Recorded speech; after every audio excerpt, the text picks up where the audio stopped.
I don't like to watch horrific accidents by myself. Wham. Get a 9 to 5, Brandon. All right, if we do the beating children up competition, we got to take 34% of the revenue for ourselves. Breaking news! Nic, the Fat Electrician, says he can take any 6-year-old. This is true. I promise we're good people. Say hi to Eli. He's racially ambiguous. And Brandon, his hair is f***ing fabulous. And Donut, a dark joke disposition. And there's a fat electrician. Welcome to Unsubscribe. No, it's always funny because the audience is always like, well, you always say that. Oh, we haven't had a gang episode in a while. It's like, because you guys see what we film over the course of like 4 days and backlog, everything. For us, like, we haven't seen each other in over a month. Yeah, it's been a tick. And last time we really didn't get to hang out during the DC shit because that was nonstop. Yeah. I mean, a little bit. I had fun. Oh, yeah, it was a blast. But also nonstop. Yeah. Yeah. You didn't even get to talk about, you guys went to like, I love you guys got back from your little party thing. Cody's like, that was gay.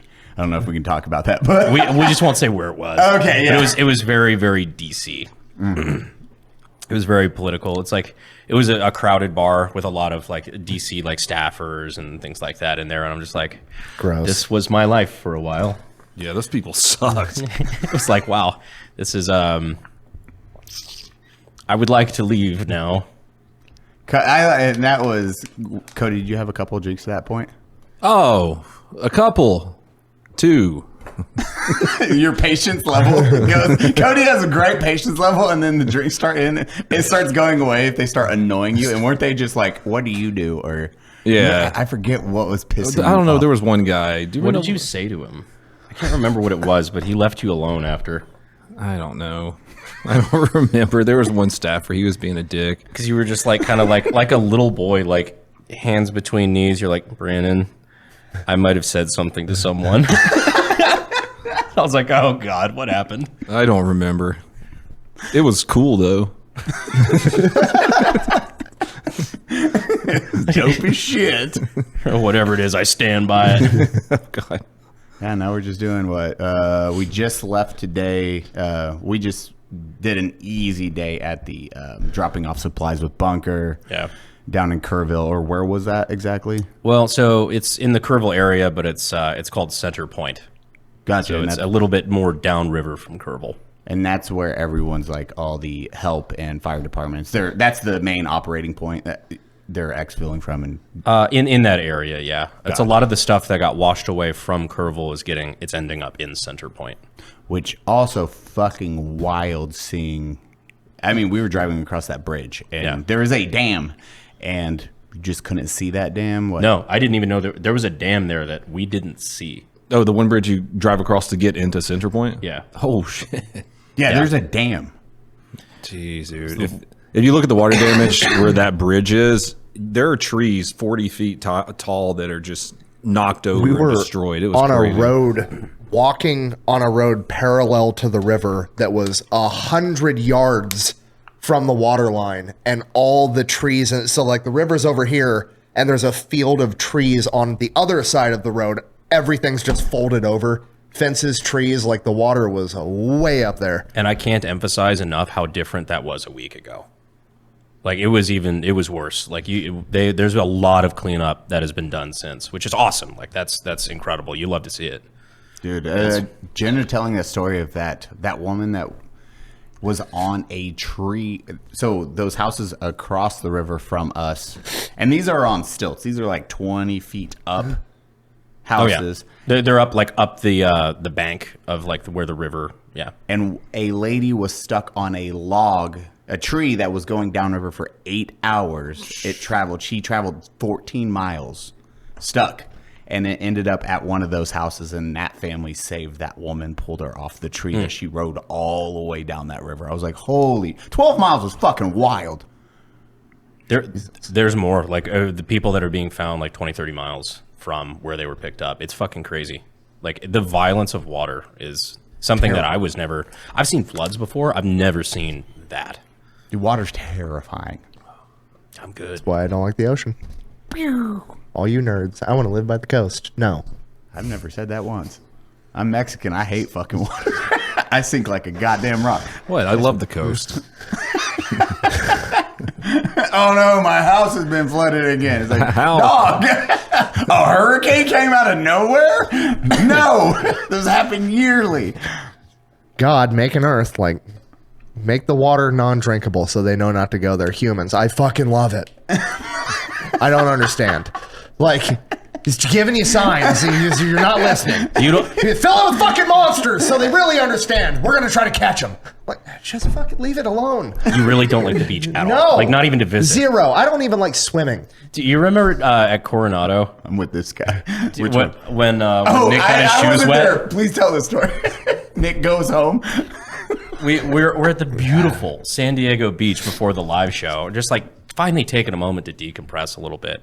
So we're going to the we're at the beach. We're going into the water. Like, got flip flops on. I'm like pulling the fucking like my pants up a bit or whatever. Just going into the water. Nick gets his shoes touched by water. Like, It wasn't touched. My fucking socks were soaked. Okay. yeah, well, it's like one of those, you know, where like the wave comes up a little bit further than you expect or whatever, and it ruined your day. Hate it. Like the tism came out hard. You're just I'm like leaving. You just locked up. You're like, Leaving. I'm gonna buy new shoes. Yep. You're like, is he actually? Oh no, he's fucking gone. Yeah. Zero interest. None. Not even a little. I will never understand the psychology that goes into, like, you know, it'd be really fun if we surrounded yourself by an environment where if you quit actively moving, you'll fucking die. Wouldn't that be great? Don't get me wrong, I'm there with you. Oh my right? God, it's summertime though. It'd be great to cool down. I have a motherfucking air conditioner, okay? We figured out how to domesticate the wind and you're gonna go fuck around in water to cool off? Get the fuck out of here. It's just a bundle of joy over here. I hate it. I hate water. All of it. It's what we were talking about yesterday. It's like, all right, look, if nature is so great, then why do we judge how civilized a society is based on how far they are from it? Science. How successful they are at getting away from it. Nick and his logic. Jim Gaffigan. If nature's so awesome, how come all the bugs are trying to get in my fucking house? Have you ever done a cruise? No. Why would I go on a cruise? Oh my God, you know what'd be great? A giant city, which I also fucking hate, but hear me out. It's floating on water, and if anything goes wrong, you all fucking die, and because you're a dude, you get to get on the life raft last. I'm good. Did you see the Carnival Cruise that list of rules they came out with? And they're Yes. saying it's racist. Have you Carnival? seen that yet? No. It's I've not Carnival, seen right? this. That's the one. I Is it think Carnival? so. That's the one of what? Okay, so the rules. Tony's like, oh, he's on the tightrope all of a sudden. Where'd the ground go? Well, the rules, it starts off, it's like, you know, only this many drinks are permitted a day. You can't have your speakers out there, your JBL speakers, playing loud music. No rap music. No shit. Yeah. They just was like, eh. Yeah, it's like the cruise liner will no longer be playing rap music. Yeah. That's one of I don't those, know. I don't know who they're directing that towards, but Do you remember the A doctor made this. the guy who was talking about the Bluetooth jammer, like the ones that are like super illegal? Yeah. Where he's like, yeah, I got one of those. I'm bringing it to the beach with my family this weekend. I'm going to be like the cone of no Puerto Ricans. Jesus Christ. Or we just not go to the beach. I don't like to be. I'll Really? walk it really. Dude, you give me like, I'll exercise like a quick jog and out, or I will. Yeah. Well, I like looking at it. Like I'm not necessarily a big, like, I don't want to jump in the water or like be out deep sea fishing or any shit like that. But like, I like sitting like at a restaurant that's beachside, like stuff like that. I like that. Like the beach, getting in it, it is actively pushing you back towards the sand, which sucks. I can't swim, which sucks. I can tread water, but Yeah. not the best. Mexican. Worst Mexican. I can swim all right. Like, Hawaii's not bad. You've never mind. No. Hawaii, going to a beach in Hawaii is pretty fucking dope. Like the white sand, and it's 70 degrees water. It's nice as shit. I'm like, okay, I could fuck with this for 2 days. I'm good. don't the locals fucking hate Yes, us in white Hawaii people. though? Yeah. Oh. Completely justified, unpopular opinion. Like, I'm honestly, I'm on their side. Like, I would hate everyone coming to visit too. Like, those people get fucked hard. Yeah. Because it's like they were chilling there for however long, and then like travel became cheaper, and it's like their family's been there forever. And then now it's like, oh, that 3-bedroom house that you grew up in, well, now you're a major tourist destination, and that house went from the $38,000 that your grandparents paid for it in the 1930s to $7 million, and now 3 generations of your family have to live in this house just to pay off the property taxes, even though the house is paid off. And then if you can't pay the property taxes, we take it and turn it into a fucking hotel. Hypothetical, though, and I don't know the truth on this one way or the other. If all of the Americans just left, would they not be even more fucked? I mean, potentially. Their people are entire still economy. traveling in. I'm just saying, I'm not saying, like if tourism died tomorrow and all Americans were not allowed to go No, to for Hawaii. sure. I get your point. I just feel like there needs to be some type of zoning where it's like, okay, if you've lived here for 5 generations, we're not going to have you pay the Bill Gates level mortgage tax rates of, well, Bill Gates wants to buy your property, so we're going to value it at $10 million, so you can't afford to pay the taxes, so we can confiscate it, and you can't afford to live where you're from anymore. Seems like bullshit to me. One of the billionaires owns a large quantity of Hawaii. Oh, yeah. After those fires went through, it was like Oprah and The Rock were buying up all the properties of the houses that went down. Because I think it's property tax where that fucks it up. Because in a free market, it's like, yeah, if you decide that you want your family home, that you've lived there for 200 years or whatever, that's worth more to you than $10 million. You should be able to keep that. Yeah. But then they value it in the property taxes. The government fucks it up. Right. So it's like, no, now you're paying property taxes. You're paying thousands of dollars a month in property taxes, and you can't afford to do anything. Yeah, that's kind of shitty. Oh my God. I didn't. Larry Ellison. I don't know who that is. Larry Ellison? Ellison. Yeah. Owns of the island of Lanai. I wouldn't know. Guess how much of a percentage he owns? 78%. Nope. 98%. Isn't he? I think he's one of the Google founders. Yeah, he bought it for $300 million. Just owning 98% of a fucking 300 million? Yeah, That's 300 not bad. million. I guarantee you bought it a long time ago. And then you have Steve Case owns 35,000 acres. He started AOL. Oh no, Larry Ellison. I'm sorry, he was Oracle. Oracle? Yeah, okay. Yeah, Oracle.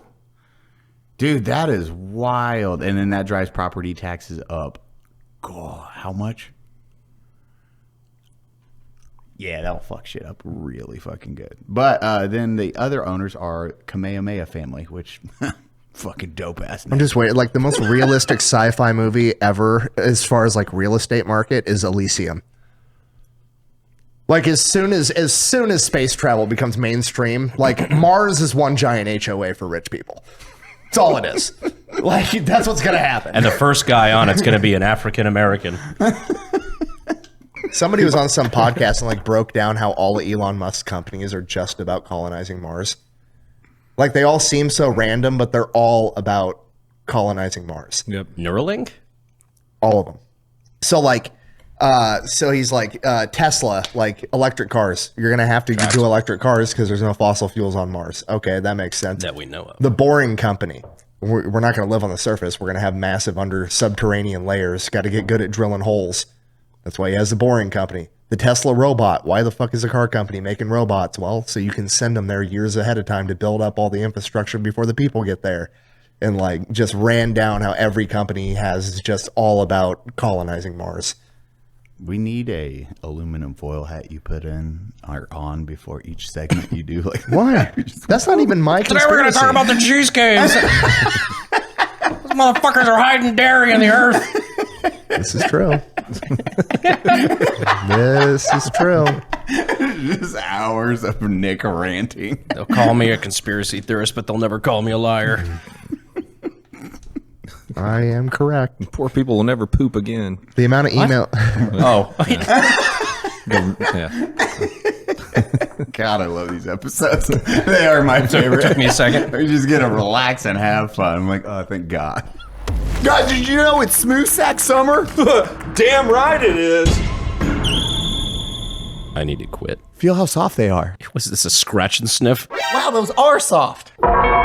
Don't act like you've never done a sack check with the boys. Join the over 12 million men worldwide who trust Manscaped. The Lawnmower 5.0 Ultra features a constant RPM motor. And with a 60-minute runtime on a single charge, this little bad boy can tackle the most ambitious grooming section. The most wicked thicket. The gnarliest of hedges. This trimmer features dual skin-safe blade heads, now accompanied by an updated trimmer blade. And interchangeable foil blades. For enhanced performance. They now have a special edition dropped. It's purple for testicular cancer awareness. And all jokes aside, every purchase does help raise money for testicular cancer charities. Manscaped has already donated $50,000 to the Testicular Cancer Society. And that's why we're proud to talk about something that literally saves lives. Routine self-checks matter. Make sure you check your boys' With your mouth. So if you want to look good, feel good, and do good, Grab the TCS Ball Hero Bundle while supplies last. Get 15% off your entire order by using the code UNSUB at manscaped.com. Visit manscaped.com/TCS to learn more about how to check yourself. or make a donation at TC Society today. Help save lives.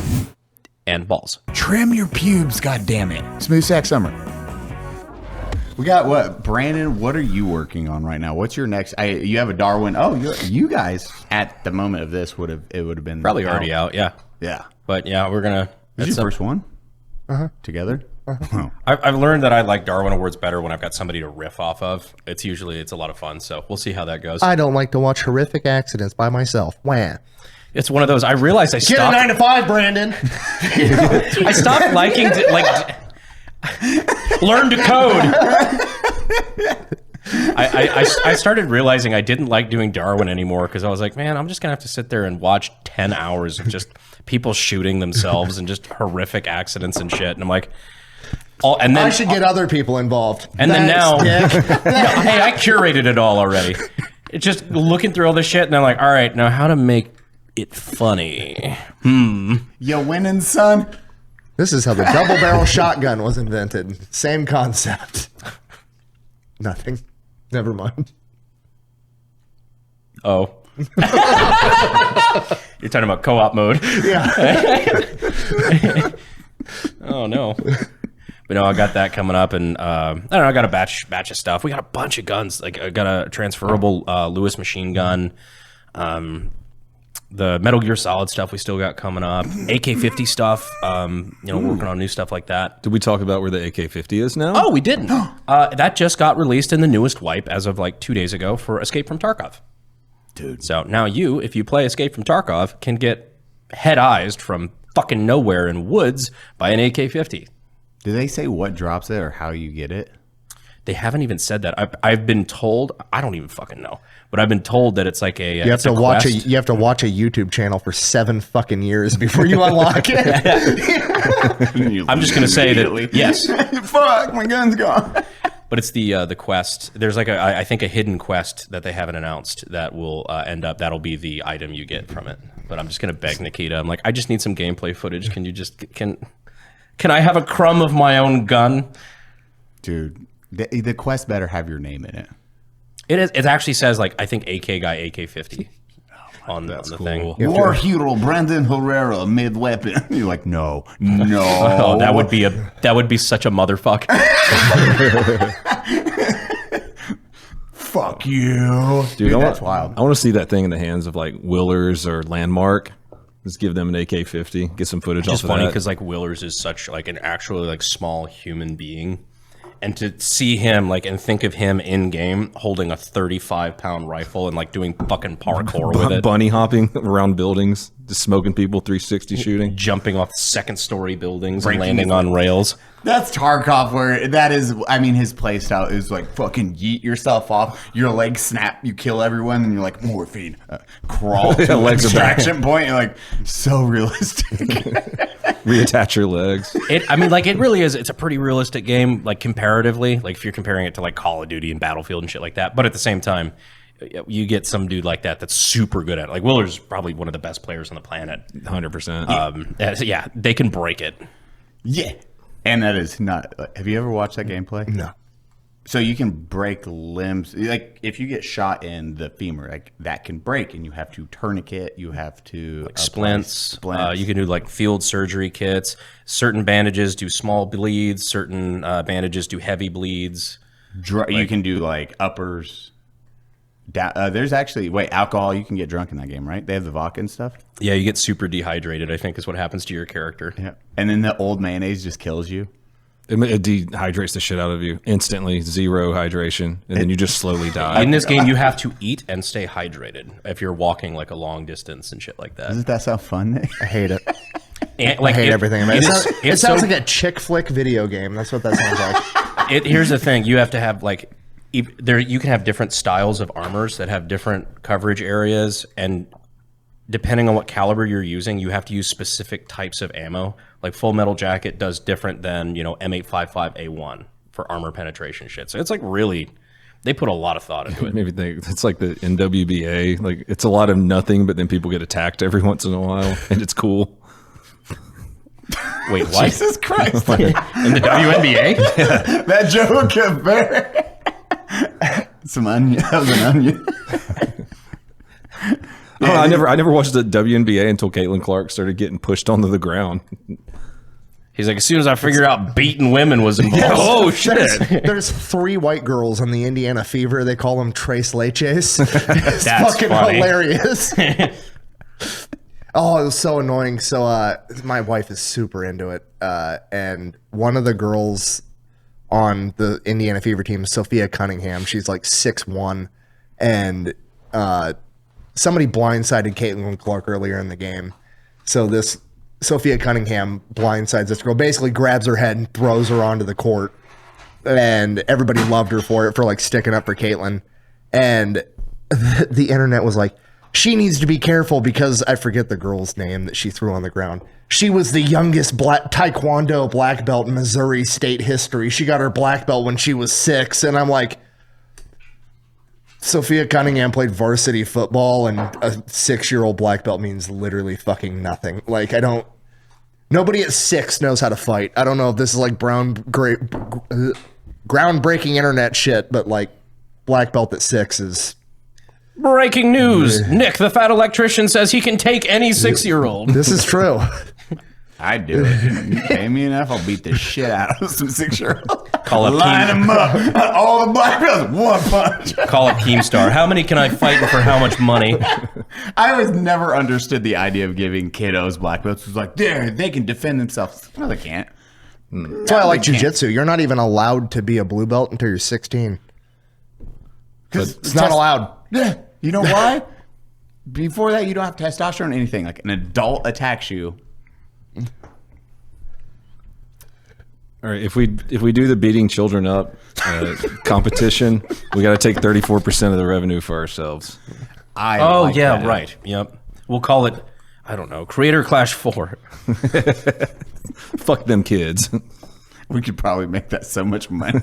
We do donate it to all great causes, though. I feel like that's going to be a Russian sport in the future. It's like a mobile game ad.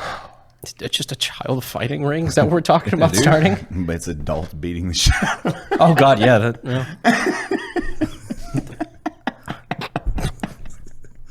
Or as they called it in my house growing up, discipline. I promise we're good people. Oh, man. Well, Do the fucking dishes. Well, Mr. Cody, what are you working on now? Just fucking police shootings. Cody's streaming his ass off. Yeah, I'm streaming. Oh, yeah, shit. Yeah, Monday to Friday, 10 a.m. Yep, Twitch and Kick. Still around 2, 3. Yeah, like 4 or 5 hour streams. What are you liking more right now with like the difference between those two? Definitely the streaming. Well, like Kick, though? Like Kick or Twitch? Oh, well, Kick pays more. They got like a 95-5 ad split, or revenue split. 95-5 compared to Twitch's 70-30.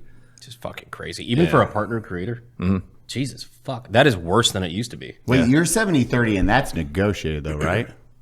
No, I think I've never negotiated one. They won't talk to me. No, like he's taking 30, right? No, I'm taking 70. Okay, I thought it was worse. Okay, never mind. That is better than I thought. No. Wait, no, it's 50-50. It's 50-50. I'm 50. Yeah, sorry. You can negotiate 70-30. Got it. Okay, I was like, yeah, wait sorry. a minute, what? I'm getting 50-50. My Okay. bad. Isn't that wild? 50-50 is what they take. Well, Bezos needs more rocket money.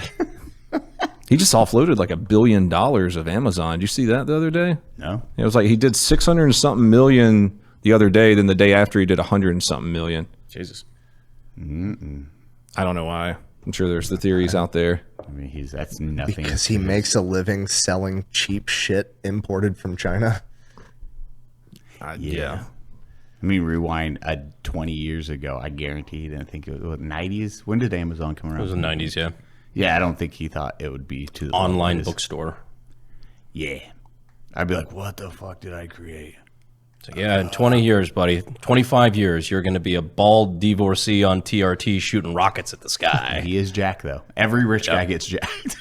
Hey, like Elon, all props to him. Got his hair back when he got money. Weird how that happened. Money fixes a lot of things, apparently.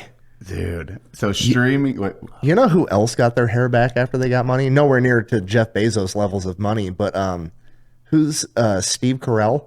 If you watch the first few seasons of The Office, he is very, very thinning going bald, and his hair gets progressively thicker as the show gets more successful.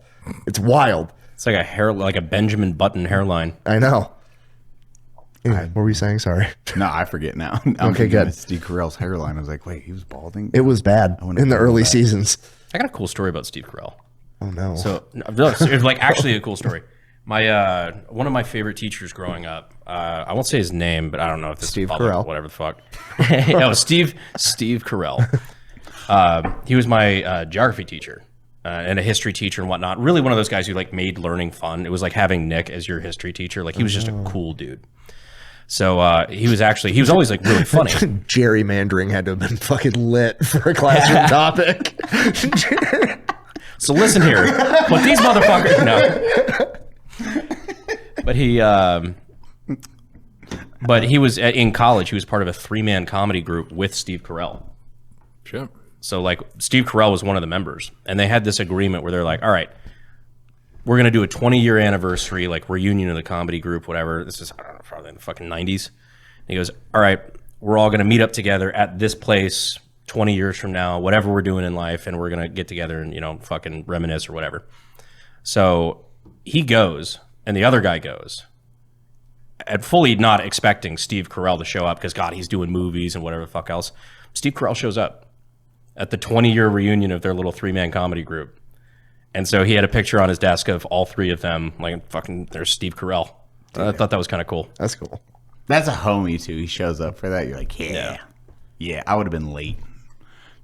We would have expected it. On the 20-year reunion of Unsub. Like, I showed up at the 21st. It's all of us with Eli. Yeah, I show up in the 21st year. I'm like, where is everyone? I'm sorry. My brain don't work so good. Dude, fuck. I was going to say... there's a whole thing about this. So we all take supplements, and then we take supplements. It's healthy. You do all the different supplements. Why are you defending I don't know. supplements? But creatine, do any of you do gummy acting like creatines? it's steroids. Gummy creatines. Yeah. Holy shit! There's a massive lawsuit about that shit. Oh. Yeah, and probably yours. Which ones? A metric shit ton. What kind of lawsuit? Whole thing that got dropped. They don't. Well, it's not bad, but they don't have any creatine. Only one out of it was almost 90% of them. Really? Had zero creatine in it. Yeah. No shit. Yep. 2% of the 5 grams. So they're 0.09. Well, it's like completely like Nothing. Yeah. But all that is a whole organization. I keep up with the health stuff since we started fighting. Oh, actually, hey, we're doing a fitness thing. If you didn't watch the last episode, we're actually doing a fitness thing. And then we're figuring out what challenges we're going to do for this. We don't know. God. What? Dude, oh, fuck. We didn't even get to talk about boxing. We got boxed. Yeah. This is true. Dude, Got the whole gang in the boxing gym, which I never thought would have ever happened. So that was cool. Go again tonight. I'm 100% down for that. Sav said that was the happiest and she took amazing photos. Those photos, everyone looks fucking dope, by the way. I was like, oh, dude, yes. That was the happiest I've seen us all leaving a place in a long-ass time. We just got to do dude shit and punch each other in the face for an hour. Also, fuckhead right here. Way more terrifying now to me because he can move. Oh, Muhammad Ali shuffle feet. He's teaching Brandon. He's like, this switch stance. punch. I'm like, oh, fuck Nick, dude. Fuck that I told dude. you I struck too. Do you guys remember that conversation? I don't. No. See? No. You're a liar. The first time watching you hit pads while we were there, I was like, oh, fuck. Same. What is this cocksucker not good at besides swimming? Hey, Well, fight him in the ocean. And we'll both drown. Ring out. Dude, I was absolutely it was weird because that was the first time I was like, oh fuck, dude. I was just gonna do stand up if me and Nick ever got in a fight. Now it's just gonna suck because he's 50 pounds heavier than me. I'm gonna run. Just run away really fast. I can't remember whose joke it is, but it's like, I'm pretty all right. I'm a black belt in click pow. the meme of Goku with all the henchmen around him dead is like jujitsu, taekwondo, boxing, blah blah blah, and Goku's just Glock 19. But everyone did good. You got to spar with Cody, and that was all. I mean, just watching everyone actually fight, spar, hit, and then you guys Feel catch bad. on so fast. I punched Aiden way harder than I Oh, wanted. he stepped into it that one time. I didn't I threw the punch fast, but it wasn't gonna connect. But he stepped into it, and he was like, I was like, oh shit. I'm sorry. And he wasn't wearing headgear or anything. No. Or mouthpiece. That's what I always think. I don't think about the headgear. I was like, I could live with that. The teeth clacking. Cody got you, dude, and it's awesome. You two were sparring. You threw an upper, it hit Cody, and Cody's like, "Well, I'm gonna." His elbow's going in a little bit more. That's not where it goes. Fighting is very much learn really quickly what not to Nope, do. don't like that. Nick went to cross guard, and then Cody's like, punch to the stomach. And he's like, I'm gonna lower my cross guard.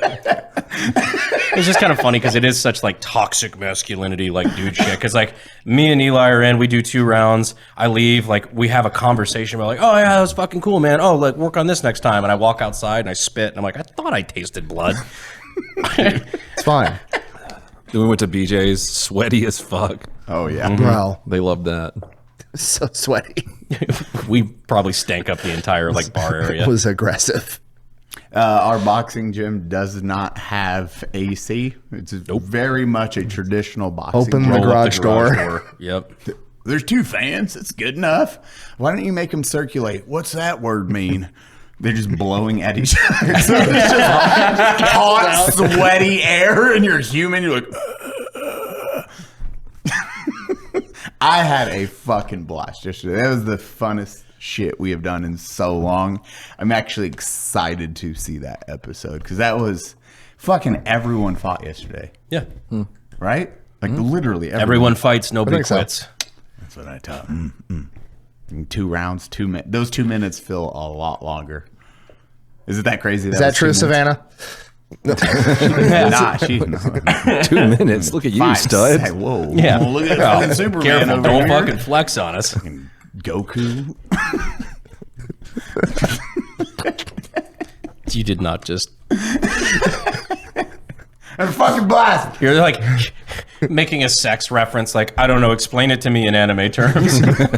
So I'll understand. Do you like a mouthful of hardwood? Yes, go on. Then boy, do I have a product for you. I'm re-enlisting in the Navy. No, not this time. Oh. The product is Fume. What's fume? It's an amazing device for those trying to kick those nasty habits. Well, you said hardwood. You actually meant hardwood. I'm sorry to disappoint, but yes, I mean literal hardwood. I love hardwood in my mouth.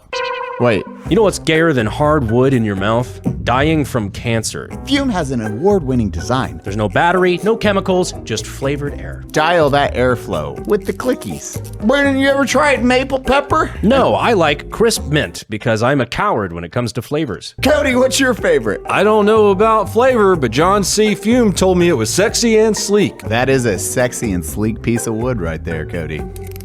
Oh, yeah. Put it in your mouth. Suck that flavored air. Quit cranking your wood on camera. Start your guilt-free journey with the good habit and use code UNSUB where you can get a free gift with purchase and start your long overdue breakup. Just head to tryfume.com/unsub and use code UNSUB to start your good habit today. Tires. I was surprised how hard tires goes. Tires goes hard. Dude, the him buying a weapon and then bringing that episode had me fucking dying. So you fucking put, like pointing it at Jeff's face. What the fuck? When he's talking about, I can guess the ethnicity of anybody based on the car they drive. Yeah. And then he looks at the old grumpy mechanic and he's like, any Chrysler 300. And the old guy just turns around and he goes, never mind. He's really going to say it. Pack of menthols, any car. When they do the HR, oh, my arm gets stuck right here. Ooh. It's like, Jesus Christ. We actually have a show for Pepperbox we're working on right now. Do you know about this?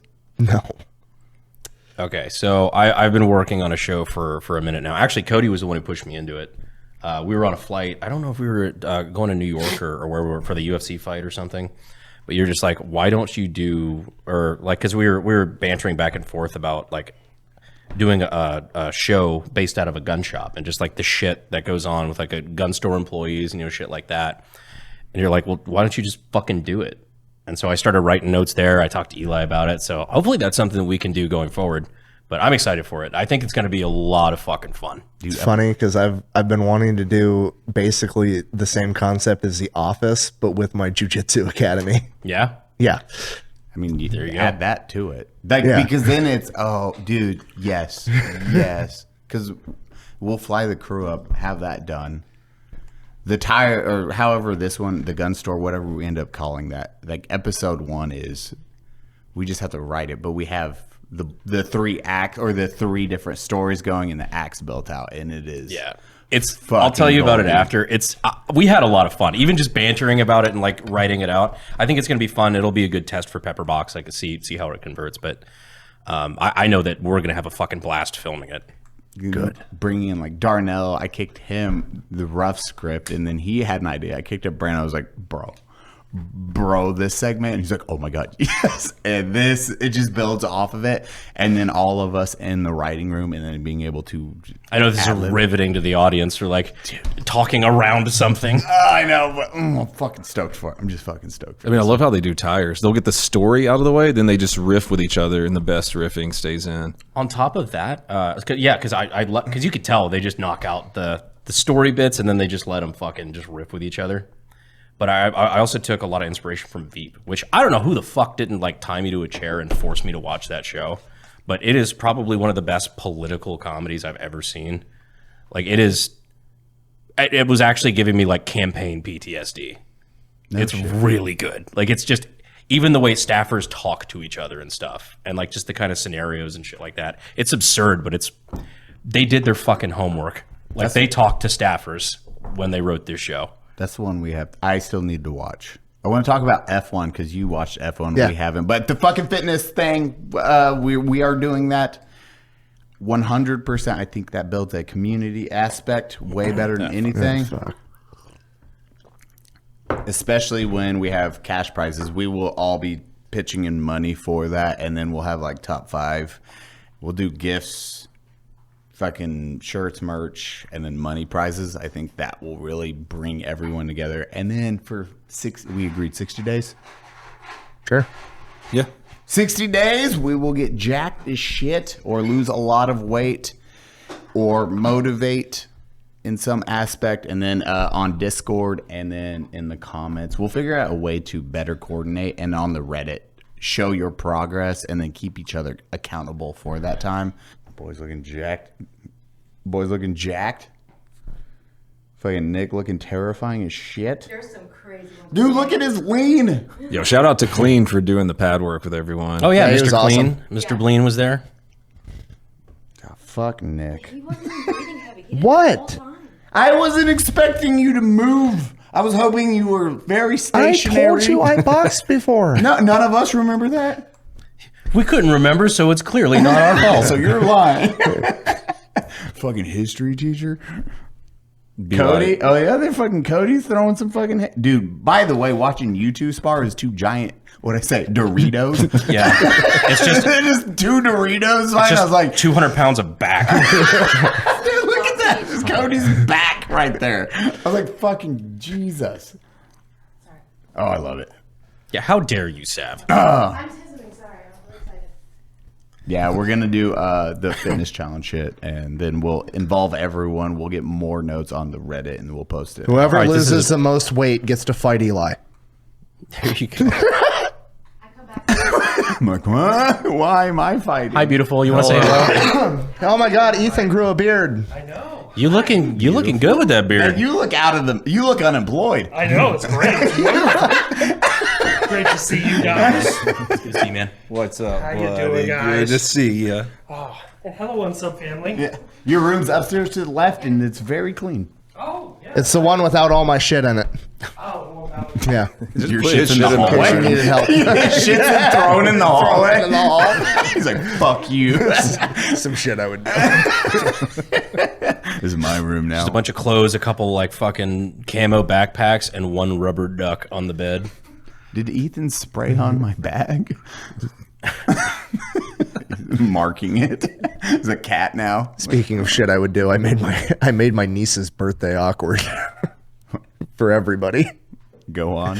There's like, we're at my sister's house, and in her driveway she's got like tents up, and then like in the fenced in yard there's like an inflatable playhouse for the kids, and it's a bunch of kids there. It's whatever. I got the youngest kid, he's 2, so like I'll go in there and watch him, make sure like my 2-year-old's not getting like trampled or whatever. It's fine. And so I'm in there, I'm like watching the kids, and there's this other kid, he's like, I don't know, 7, he's the biggest kid in there, and he's like shoving all the other kids down and like not letting them climb up this little ladder to go down the slide, and he just like, he shoves one kid, and I'm like, hey, stop. And all the kids just stop and look at me, all the parents stop and look at me, it gets all quiet, and like the kid I'm talking to is like looking around like, who's he talking to? I'm like, you in the orange shirt, standing right there. Yes, stop shoving the other kids. And like all the parents get awkward. And it's like, and then, you know, his parents come in and they start watching and whatever. It's like, fucking, watch your kids. I have zero reservations about yelling at other people's kids in public. Yep, or hitting them. I don't hit them. That's not what I heard. I mean, Dude, we had fucking shitbag kid. I won't say his name. I don't know if I've ever talked about that kid on this, but parents knew who I was talking about. Like friends, they were like, "Oh, that kid." They say it, and I was like, "How the fuck do you know?" Because he is just a shitbag across the board. Yep, Sab knows. Hang out with other kiddo, and I don't think this was a couple years ago, and we had a security cam in kiddo's room, and watching him just snatch. So let's back up. They're at your house. Yeah, they're at my house. They're both playing. Oh, God damn Who's it. both? Okay, what's going on? I here? forgot about that. So, kiddo got dropped off at our house without asking. The parents were like, "Oh, our son said that you lived here, and we just had to find this house." And we're like, well, "Okay." our kids planned a play date and we didn't run it by you. Yes, literally what happened. So, parents pulled up the mom, dropped off the kiddos, like, "Hey, yeah, so you're good to watch them, right?" And we're like, "What the fuck's going on?" Okay, bye, and drove off. Just like, drop friend? child. Yes. Okay. Yeah, literally. Rolled off a gunshot victim at the ER and sped away. Yup. And we were like, what the fuck's going on? Okay. It was like, okay, whatever's going on. They're playing, and then we both hear stuff. I'm like, what the fuck's going on? I check the security cam, and I watch tablet get pulled from town. I'm like, yo, what the fuck? Hey, let's not do that. Let's be good. Okay. They hand it back. Boom. We leave. We just turn on the security camera. I was like, I'm going to guess it's going to happen again really quickly. And sure shit, instantly. Playing on the tablet, fucking snatches it out of his hand. I walk in. I was like, hey, what are you doing? We just had this talk. Do not do that again. You understand me? And that kid behaved the rest of the fucking night. It's amazing. It's you get a crumb of discipline. Yeah, and the parents did not understand it. It was like, hey, explain. It was like, yeah, got on your kiddo. What the hell are you doing? And then we watched the interaction. No parenting whatsoever. Like, at all. I'm not a parent, so I really I don't have a whole lot of ground in this, but I'm the only one here who's not a parent, I think. But I think I've been a kid though, and Very I've good grown up around. Very good political answer. Yes, go ahead. Don't fucking scare me. But like I've been a kid, and I remember growing up with the other kids who like their parents were like, "Oh, I just want to be friends with my kid," and they were always shitbags. Yes. Oh, these parents are the definition of that because they did not want to discipline. What, babe? What were the? Look, I read a book by a woman with no kids and a doctorate degree that said I shouldn't discipline my children. Okay, she would know. She was a fucking. The mom was a psychologist, and the dad is a stepdad, and not trying to fucking rock the boat.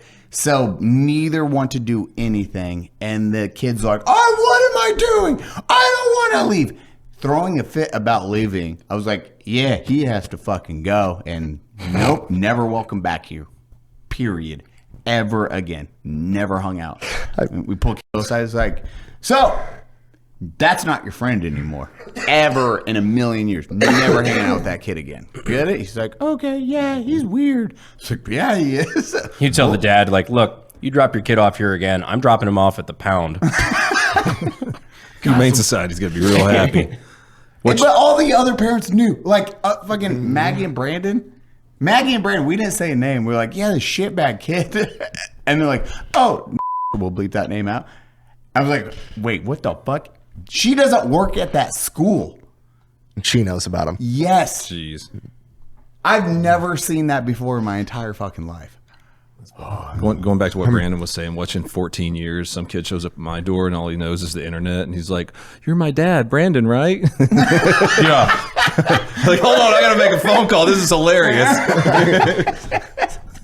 Oh, wait, your door? Yeah, it shows up at my door. Brandon, You ever? wait. Hold on, I gotta FaceTime someone real quick. No, Cody. Brandon, you'll never fucking believe this, bro. Cody, I have never asked you for a single thing. You're going to have to take this DNA test for me, please. Oh, my God. That's a joke. That's a joke. It's a joke. Geneva Convention. See, I'm not your dad. Yeah, exactly. Who's Brandon? God. Have you seen that? Have you seen the Daniel Cormier interview where he's talking about somebody bullying his kid at a park?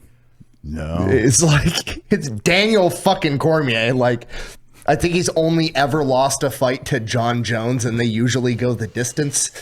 Heavyweight champ, light heavyweight champ, Olympic wrestler. And he's like, I was at the park with my kid, and some other kid that was bigger kept shoving my kid down. And I told him to stop twice, and the parents were like, "Hey, buddy, stop." And then he did it a third time. So I told his dad, "Whatever your kid does to my kid next, I'm going to do to you." And then they fucking left. It's like, that's hilarious. Is Cormier My Balls Is Hot? Is that him? Or is No, that that was Derek Lewis. Oh, okay. Daniel Cormier, he announces for the UFC a lot of times. Also, terrifying giant black man. That's where I got the two confused. Wrong, large black man that beats the shit out of people. Both heavyweights. Very, very big guys.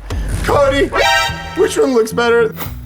Ridge! What did you say? Ridge! So you're a big fan of Ridge, huh? Ridge! Would that make you a Ridger? Ridge. All Ridge wallets have an RFID. What's that? Cody, explain it. Ridge! It's a physical security element to stop people from being able to scan cards from inside your wallet. And they have over 100,000 5-star reviews. Did you know Ridge Wallet makes a donut one, Cody? Ridge? The Ridge key case can hold 2 to 6 keys. It keeps it nice and organized in carbon fiber. Ridge! Do you know why we're obsessed with Ridge Wallet and keychain?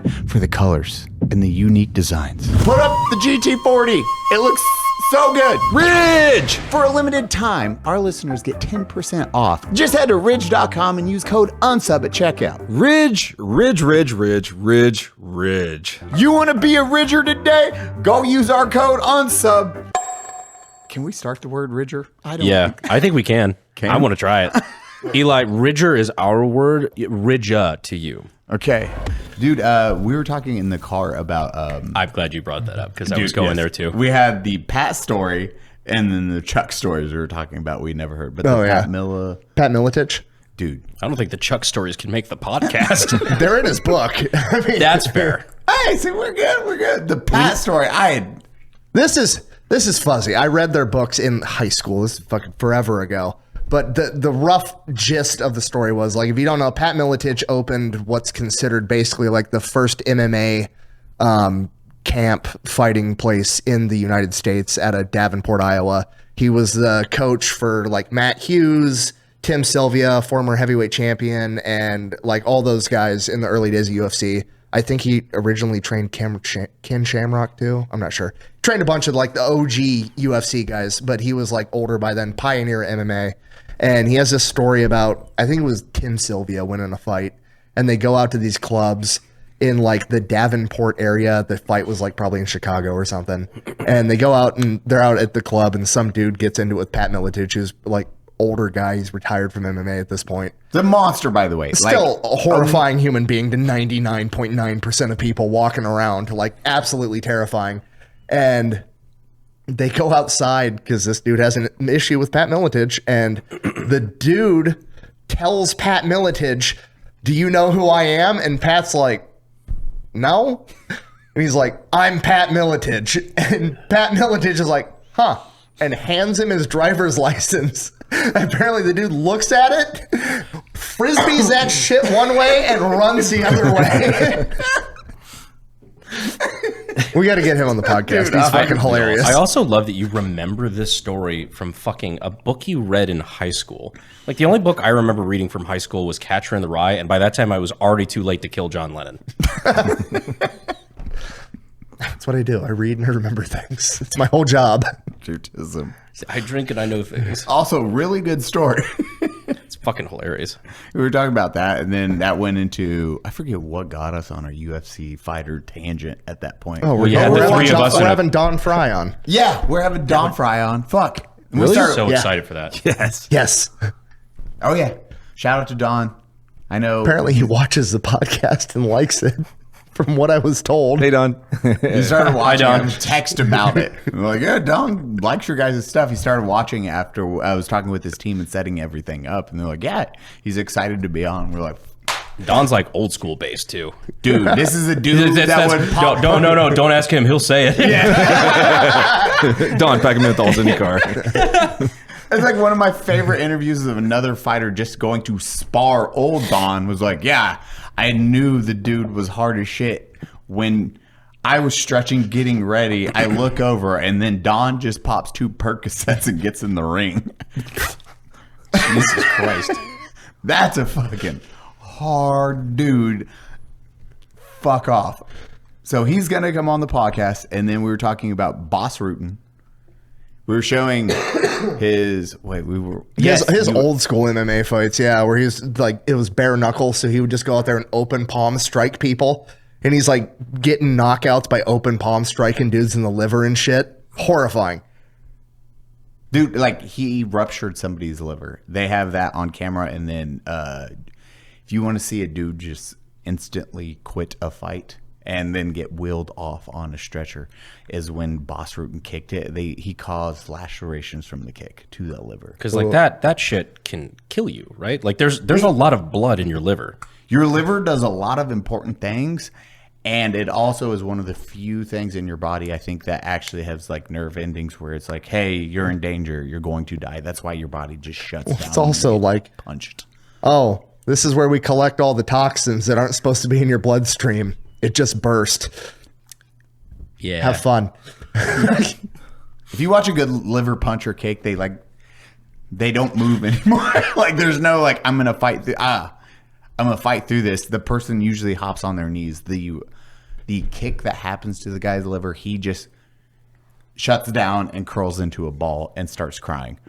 And then they will him off of the ring. I think you got me last week, and it was even like you go pretty light, and I had to take like a 5-er. I was like, 1 second, sorry. Brandon made it. I was like 5. Just give me like 5-10 seconds. 1 sec. Forgot about that. Doesn't feel good. No, ever. It just hurts like a motherfucker. What Chuck stories can we? I just want to have Chuck on. I think that would be fucking hilarious because I mean he's coming to your bachelor party. Yeah, fucking great. Oh my god. Yeah, he's gonna be there with us. I did not know that. Oh yeah. I just want to. I actually can't say anything I was about to say because if I say it on the podcast, it becomes premeditated. So I'm just not gonna. Yeah, I hit him up when we started deciding the dates for the bachelor party. And I was like, Chuck's not going to say, yeah, he's busy. He's doing all this stuff. He's making shows. And hit him up. I was like, hey, my bachelor party's going to be this week. He said, I'll write it off on my calendar. It's like, yes, this is awesome. He confirmed that again in Vegas. He was like, just let me know the dates. Yeah, so it's going to be us and Chuck. Don't let him plan it. No. Yeah, no, if you let him plan it, it's going to be a wildly different thing than what you want. No. That's going in somebody's book. It's waking up. That's the hangover. Yeah. Oh, God. Instead of Mike Tyson, we got Chuck Liddell. Oh, I'm just thinking like the gang wakes up. Oh, God, in the Airbnb. Where's Chuck? That's the whole movie. Brandon got deported last night. We got to go to Tijuana and rescue him. I was born here. How'd this happen? I have a face tattoo. Nick, what are you doing? I'm building a hot air balloon. I read about it. This is how they got into the Eastern Bloc of Germany. We're going to smuggle Brandon back in. It's going to be like that Red Dead 2 where they rescue the guy from the prison camp in a hot air balloon. Oh, no. God, that's been one of the funny things is like people on the internet are like, your last name's Herrera. You know they're going to deport you too. And like before, I'm like, that's retarded. Whatever. Now I just kind of go with it. I'm like, hey, that's what needs to happen. I understand. Godspeed. Oh, fuck. We have our live show dates locked in, and then we have what locations we're doing. We hit your neck of the woods finally. Yeah, we're going to Iowa. Ha! Ugh. In Chicago. Yeah, I didn't agree to that one, but okay. I would rather do Iowa. Thankfully, they're back to back. None of the great. Oh, two things you didn't want to do. Don't worry, we're doing them back to back. It's like prison all over again. The live shows, for anyone who does it is absolutely draining. We are so excited to do it, but dear God, that is the one. Like, we leave those dead. Those are fucking exhausting. It's like hiking, right? Don't get me wrong, we like doing it in theory, and you feel a sense of accomplishment when it's done, and like you have a lot of good memories from it. I'm tired, but you're really tired when it's over with. We're not doing that for us. No. That is 100% for all of you. We are very tired. Rich, Jack, I think, Rich is a psychopath. He doesn't count. Even Jack was like, Jack talked about it. He's like, yeah, at the San Diego show when I showed up, or San Diego, right? Yeah. Jack was like, yeah, when I seen Rich exhausted, that's when he knew. He's like, oh, that must suck doing that tour, because we had flew from the East Coast that morning to the West Coast for Virginia to San Diego. Yep. And then performed. Well, you got your socks wet. I know. And then still mad about it. That's the day I found out you can, in fact, DoorDash shoes. What? Didn't know that, did you? No. How do you think I got new shoes? I DoorDash Ray-Bans in San Francisco when I was there. Did you really? Yeah. I was there for the Young Americans for Liberty thing, and I got super frustrated because their airport's under construction, so I just hopped the fucking concrete barrier like at one point, and I scratched the shit out of my Ray-Bans. So I DoorDashed another pair. I felt like an asshole. Yeah. Peak capitalism moment. Yeah. Late stage capitalism. Summon a stranger to deliver you designer sunglasses. American prick.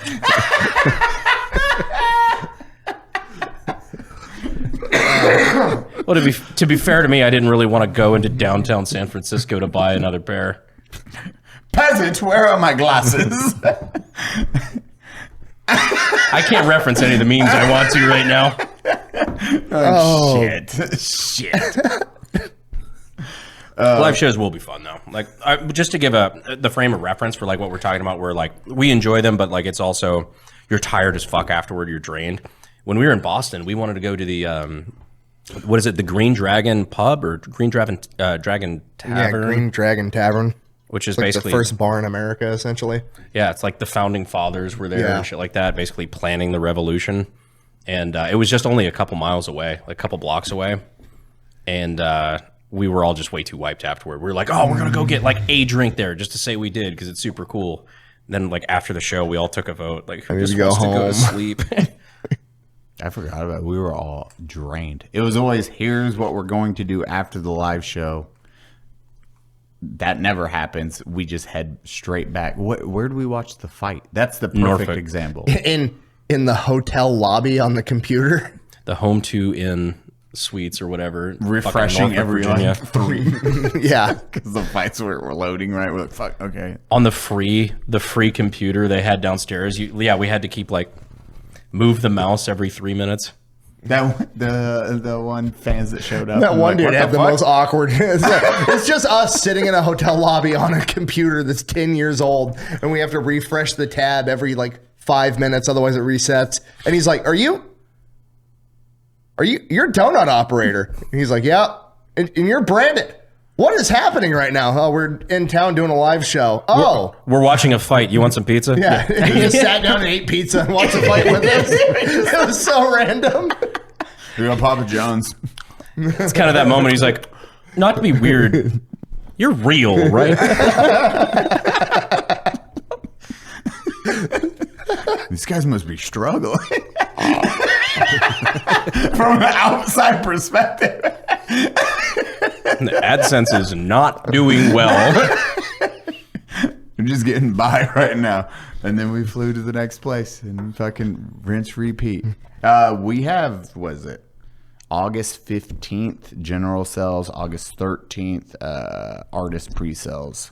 So that's when the tickets actually go live. But we're doing an announcement now. So look out for those tickets for pre-sales and actual sales. We're actually stoked for those. So by the time this gets out, that's what, 3 weeks? Yeah. And these are, like, the venues are getting a lot bigger really fast. It's kind of scary. That biggest venue last time was 1,200 seats, and now we're at 2,000 seat venues at like the Hard Rock in Orlando. I'm super excited for that one. Like, there's a lot of these shows I think that are actually going to be a lot of fun. Dude. Are we doing the same one in Boston? No. Same venue, bigger venue? Yup. Oh boy. Yeah, That's what's crazy. You remember the 3 stories, Cody? Yeah. Yeah, that's a small venue this time. Oh. Cody likes that. No, that was a wild one because I didn't know there was another story of people looking at another 1,000 people up there. Didn't you find that out like in the show? Yeah, we like, sat Cody, down. look higher. Ah, fuck. There's a third balcony. I could like, it was like, what is that? Sniper Elite, where I could just look in like 3D through your chest and suddenly, I do great with crowds. None of us are big crowd people. It's like introverts. I'm like, oh.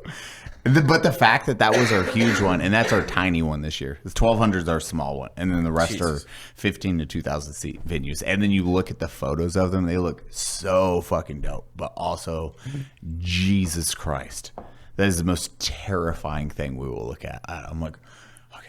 That being said, we've been looking at ways to try to figure out how to make this tour the best one yet and make it just a good experience for you guys while also not wanting to. We decided we're going to get in really good shape and then get shit-faced on all the shows. Oh, God, way less. So when what? The amount that we We're going drink to hits spend us 60 harder. days reducing our alcohol tolerance, and then we're going to go. I didn't think about it like that. I don't like that. Because we started out of the 30-minute mark. So we started yesterday, right? Yeah. Yeah, okay. Yep. Yeah. Me and Eli started fucking 2 months ago, so I don't want to hear shit. Hey, I mean, We're about a month and a half. Yeah. See, we're all doing really good. We've been working out. You're down 14 pounds? At time of recording, yeah, I'm down 14, which is 14 fucking pounds. I got fat there for a minute. I didn't like that. It. Thank you to the Unsub audience for calling me out. Totally didn't hurt my feelings and forced me to become a better person. Wait, what? Oh, there was a couple people in my comments or whatever, and it sucks. This fucking sucks, right? When people. That's the fastest change somebody will do as a dude. You read a comment, it's like, homeboy's fat. Bullying works. Yeah, well, it sucks when, like, people, we're used to getting shit talked, right? We're on the internet for a living. You fucking get thick skin to it. It sucks when you know it in your heart and you don't like it about yourself, and then a stranger says I it can and just feel my arteries clogged. I'm like, you're not wrong, and I fucking hate it. I like when old videos of Brandon pop up from years ago. You were both significantly skinnier, but you were also significantly more pale. Yeah. So my running theory is that the tanner you get, the fatter you get.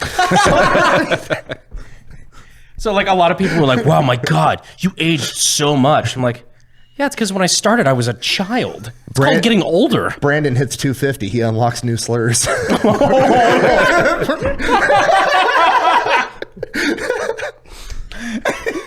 I know what I have to do. I just don't know if I have the strength to do it.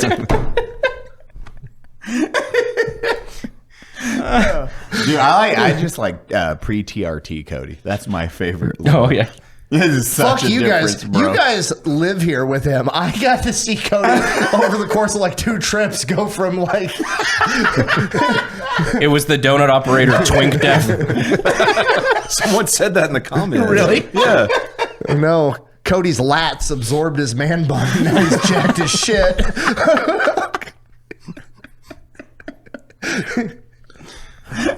This is the shit talking I love on gang episodes.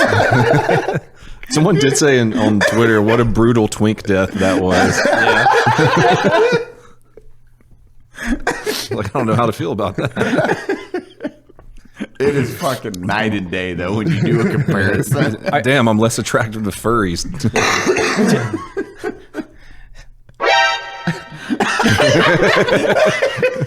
What an odd thing to say. You Metal Gear Solid sound. Yeah. Editor, can you please put the exclamation mark above all of our heads on that wide? What was that? No, but like I look back at old videos, they're like, "Oh, you're so much skinnier than." I'm like, for one, I was like, 22. For the other thing is like I was way more stressed out and I wasn't eating or sleeping, so like I've got visible bags under my eyes and I'm like half living out of my shop because I'm trying to make it on YouTube. Like, yeah, no, I wasn't happy. I wasn't doing well back then. We're not all Nick. What? Nothing. Oh, let me try long form. 2 million views. Wow. What do you want me to do? That struggle was hard. I want you to keep succeeding because we're proud of our boy. Oh, good. Yes, we are. Good. And now we're just going to use your face to get views for our own. So this Darwin Awards. I know it's going to be Nick with Nick and Nick in the background shooting himself. All right, so this pissed me off. I was making a joke about how like, oh, I need to like just as a joke have Nick on a thumbnail because like we're joking that your face does well on thumbnails. I'm just gonna do Nick on a thumbnail in a video he's not in, just to like have mathematical evidence. Like just let's see what happens. And I made this joke like 2 days after I released my Stoner 63 video, which you are in. I literally could have done it there and actually not been clickbait. Like, God damn it. Should have done it. I might go back and change it. Do it. You're in that video for like 3 minutes. I'm like, That's fine. It's not clickbait. No, I know. That's what I'm saying. It was perfect. I just completely, it slipped my mind. He was there. Use the fuck out of his face on this Darwin stuff. That sounds horrible. Curious how this is going to go. You got like some World War II ones for me? It's World War II Darwin Awards. Yeah, it's called Pearl Harbor. Wait, what actually, do you have them pre-selected yet? Oh, yeah. I've got the whole thing curated. Which are the good ones? Or do we talk about it because he has to react to it? Let me see. Yeah, well, he's got to react to him I later. got to pee. Talk about it real quick. Okay. Oh, God. Let me see what I've... It's like the joke from earlier. Oh, I've got show. the cop one. The cop one where the dude tases his own hand. Oh, that's going to be beautiful. I think the prongs are in, too. Yeah. He does what? The cop tases his own fucking hand. How the... They got a suspect on the ground. What the fuck? How do you do that? But on a real note, there's some stuff that I cannot put in the episode because of YouTube guidelines. What's funny is I've shown like obviously like you have to blur it and shit in moment of impact or moment of death, whatever, where people are getting shot or like getting a limb blown off or something. You have to blur that obviously for censorship reasons. But anything revolving around a firework, YouTube is super strict on that. I can't show any fireworks accidents at all without it getting age restricted. They're way more strict about that. Like I had a Darwin Awards that ended with somebody I think dying, And that wasn't what got it. It was the firework. So like we have to put that in the Pepperbox cut because we do it uncensored on Pepperbox, which, viewer discretion advised. Shit's kind of gnarly sometimes. Shout out to Pepperbox. But yeah, on Pepperbox, we have to save all, because like there's stuff that I think is great for the episode that involves fireworks that we can't use. No shit. I'm still, sorry, my mind is still stuck on human conditioning to, for whatever reason, do this. How many videos have done that? Laser. I know you've seen the laser. Is my laser working? Pull trigger. So Yeah, the dude in the indoor shooting range. I did that. Wait, what? I got called out for it on YouTube, and I'm like, I'm doing that in this episode of Darwin Awards as well. I not the laser and pull trigger, obviously, like not like obviously trigger discipline, full trigger discipline, everything. But Brandon's like, so yeah, I just got a fucking hole in my hand.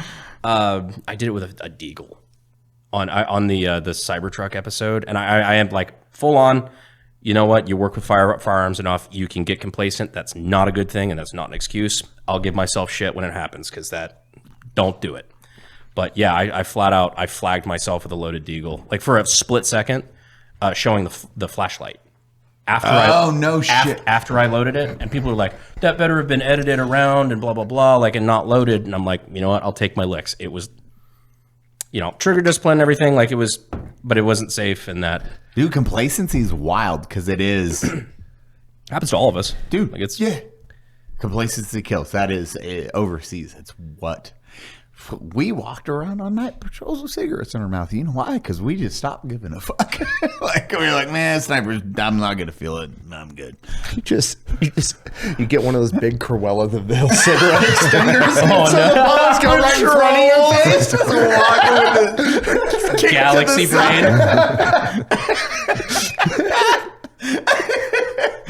So good. That's what I would do. Fuck. Damn it. Yeah, but flat out, like full on flagged my hand.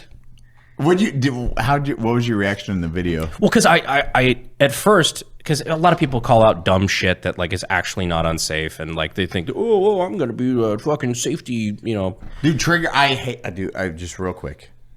You cannot do it, and we are conditioned now not to. Even doing like cool guy action poses with our firearms, we'll never put our finger in the trigger well just because. I have trigger safety on a DeWalt drill. Yeah. Like, yes. And now it's like internet, because you'll just get shit on if you actually. It's like, oh, I'm doing a pose. Fucking take your finger off the trigger. I want that Mikhail Kalashnikov trigger confidence. Yep. Yeah. But no, I'm naturally like, I see people like make comments and I'm just like, hey, you're being a asshole, like whatever. And then I actually looked at the timestamp just out of curiosity. I was like, shit. Oh no. Oh fuck. Oh yep. Nope. Oh, how was that? I felt about that tall because I'm the internet gun safety guy, and like I take that shit very seriously because this is my fucking profession. And and that's what I'm saying. Like nobody's above it. Nobody's fucking perfect. All you can do is learn from it and realize, like, that's why he beat DeLance. That's why DeLance texts me about her job. Yeah. Makes so much more sense. You fired. But no,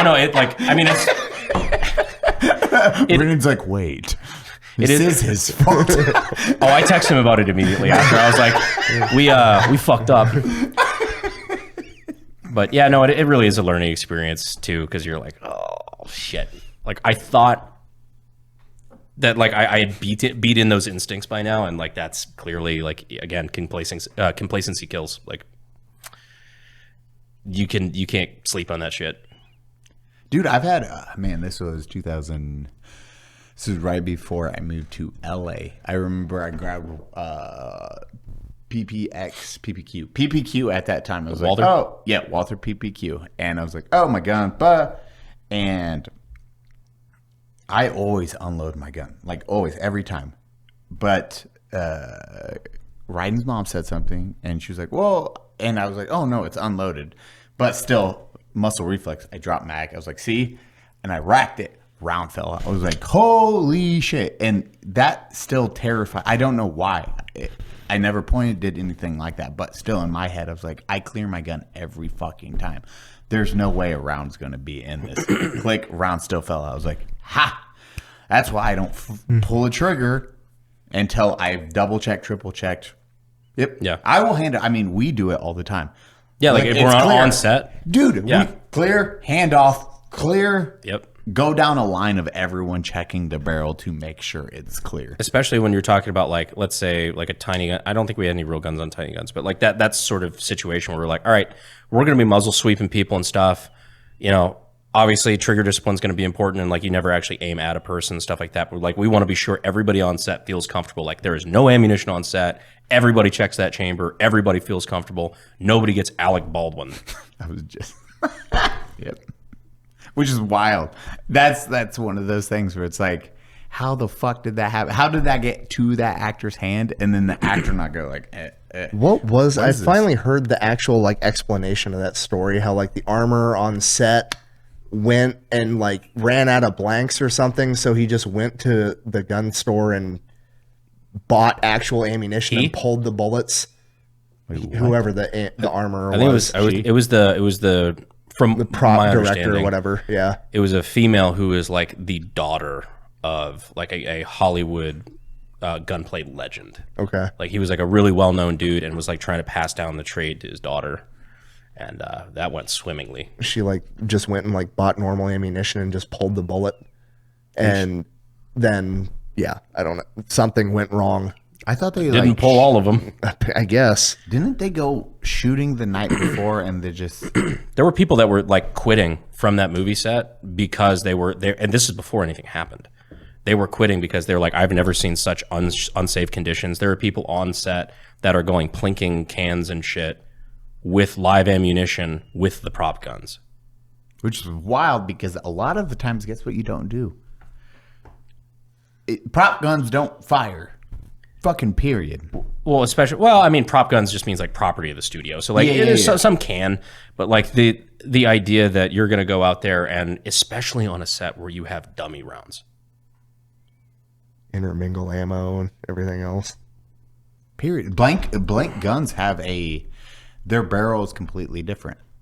Like, so you get the muzzle flash, you get all that, but they can only fire blanks. To use those, which could fire real bullets, and then just be like, oh, we went planking the night before, and then no one took the ammo out. And depending on the caliber, like certain ones have like pins in the barrel where like a live ammunition won't chamber. Yeah. Like it can literally only accept blanks. Like it will not physically fire a round if you don't have a blank in it. Like that would be the safe way to do it. That's still wild. I mean, we're still safe when we're shooting dildos at the 4th of July, you know? Yeah. Yeah. I made sure to take the blanks out and confirm with Brandon. Blanks. Okay. Yeah. Dildo. Yeah. Penis. Okay. Pow. Just guys being guys. Just guys being dudes. And then lit. What? They buy a fuck ton of fireworks and there is no build up to it. It's just, let's do the grand finale. Good. And they lit all the fireworks at the same time, and the neighborhood just got done. It was like, it's good enough. Just lit up the entire neighborhood with an awesome show. Neighbors started coming out to like, what the fuck? Good. That's how it's supposed to be done. And then everyone clapped. Yeah. I was like, you're one to talk, 2-minute commando. We went over this at the beginning. I enjoyed it. It was a fucking blast. Cody's new house, beautiful. Ideal solution. I'm on your side with this. Light them all at once and get this shit over with. Hell yeah. Just throw them in a bonfire. It was a blast. We have range day. You guys solidified that, or are you allowed to talk about that? I think we could talk about it a little bit. Yeah, not the date. Yeah. Yeah. Blemember the 14th. Yeah, right. Yeah, we're gonna do range day at Staccato Ranch. What do they call it? Staccato Vegas. Staccato Vegas. But it's got a name. It used to be Prairie Fire. Yeah. So Staccato bought it out, and now they're trying to get some attention on it and whatnot. So big shout outs to them. We appreciate it because they said basically, if you guys want to do this out here, you can do whatever you want. You want to shoot machine guns out of helicopters, you want to blow up cars, you can do whatever the fuck you want out here. Yeah. So we're gonna have our little creator range day out there this year. And then shout out to Circa for They were awesome. blocking off a bunch of rooms and like giving us discounts on them. Yeah. They're cool as shit. It's gonna be fun. To have an official like partner like that of that scale who like looks at the gun industry and what we're trying to do out there and just goes, yeah, fuck it, we'll help you. That's cool. That's really nice. These dudes are gonna get drunk and spend so much money on gambling. We will. Yeah. Oh, I know our crew. SHOT Show every year. That trip, I learned I like blackjack. Yeah. That was fun. We had a Meat Canyon out there with us accidentally. Was he just out there again? Yeah. We texted him. We said, "Come to Vegas, coward." And he said, "I'm at the Circa. Where are you?" I'm like, "Are you fucking with me?" He was working on some of his projects out there, but yeah, he just randomly Meat Canyon was just out in Vegas at the same hotel. He's there a lot. Does Meat have a problem? No, he was out there. Yeah, like you said, he was working on his projects. He was out there writing scripts and stuff. No for some of shit. the stuff that he's doing. He doesn't have a problem. He's got an answer. That motherfucker's good at gambling. Oh yeah, he's incredibly good at gambling. He plays Baccarat, right? Yeah. All sorts of stuff. He showed us how to be good at Texas Hold'em, or how to play it properly, rather. Meat Canyon for homeboy cleans up every time. You were there. Yeah, last, I've seen him gamble. It's impressive. He was like correcting the dealer. They follow, like the dealers will follow him or the security because they're like, Yeah, every time he sits down at a table, Pit Boss comes over and just stares at everything he's doing. Yeah. He's good at gambling. Homeboy's a fucking shark. Formula One. You watched it. Neither have. No, not yet. Who's in that? Brad Pitt. Yeah. It's a good movie. Brad Pitt and all the Formula One drivers. Brad Pitt and what's the other guy? Javier or what's his fucking name? Okay, yeah. It is a very expensive movie. They made their money back already, but they spent $200 to $300 million because they filmed during Formula One races. Formula One's the one sport they're like, we don't need the marketing, but we'll let you shoot on it. And we're going to charge you for it. Cost $200 to $300 million, but probably one of the best movies of the year. Yeah, it was good. Like, it's fucking good. If you look at Rotten Tomato or anything, it is 95%. 94%. I saw Critical Drinker was all over it. That's usually a good litmus test. Dude, it's just fucking good. It's just good. It's fun. It is. I have no way to explain that other than that. Yeah, no, it was good. It's just a good ass movie. You got to watch How to Train Your Dragon. Mm-hmm. Also good. They literally just recreated How to Train Your Dragon, but with real people, and it did great. It was weird. Crazy. They took concept. a successful movie and then didn't change it. Like shot for shot. Fine. Wild. Who plays the main character? I don't know his name. They have Gerard Butler, who did the original. Yeah, Gerard Butler is incredible as the dad Viking. It's so good. Same voice actor, and then he was like, "Oh yeah, I'll do it again." But they did shot for shot of the original, and they're like, let's just make it real actors. Fucking slayed. It was good. Fucking slayed. That one I'm excited to see. I'm like, okay, let's do this. Let's fucking do this. What have you guys been doing outside that? Expedition 33. You haven't been. Game. We've never talked about that on the podcast, but we got into that fucking game. Cody didn't. No. I got mad at the first hard guy to fight and quit. Put an hour into it. Well, you were like, oh no, I was figuring I'd go back. I know you can't beat him. Then I was like, what? Yeah, you can. Because like, what? Oh, did the little baby Wage quit? Yes. Dude, he was like, you can kill him. I was like, yeah, you just have to never get hit by that boss. Meanwhile, my Ever. experience was, oh, that guy looks strong as fuck. It never fought him. I went back later and fought him. Yep. And then you fucking shit on him. If guys if you have not played Expedition 33, is probably game of the year easy and one of the funnest games. I don't like turn-based combat, and like you got me into it. The story is so good it makes up for the fact that I don't like the playstyle. Yes. It's really good. And then it gets so deep in the mechanics where you just feel like, what the fuck is this? I don't understand. You'll not know what you're doing for the first 30 hours of the game, which it's like life. Dude, yes. Brandon was texting me. He's like, wait, I just found out about this system. And my response is like, how the fuck are you this far not understanding that you can do that? He's like, I have no idea. Oh, yeah. Did it? He's like, man, this game's way easier now. Like, infinitely more easy. It's like being like a year into driving a car, and you're like, did you know you have multiple gears? Just taking it first. You're like, man. It's fucking hard as shit. But this story does not hold your hand, and it'll make you feel not good, but it'll make you feel. No, you beat that game and you're just sad. Yeah. Like the entire time. Great. Can't wait to play it. Cody, you can't. There's a better ending. It's not a good ending, but it's a better one. He texted me. He was like, You guys are not selling me on this. dude, it's really good. It's like I would 10 of 10. You guys sound like a BMW car salesman. Nick, what's the next big history thing you're doing? You just did the video on Saipan. Yeah, I did that. I'm not sure yet. I got a bunch of ones loaded up that I'm thinking about doing. I haven't finished reading all the books yet to decide which one I'm most excited about. I got Evans Carlson. He's on my list. So there's 2 Marine Raider battalions in World War II. The first one's like famous for being Edson's Raiders, and Edson he's a great leader. Nothing bad about the guy, but he's very like conventional.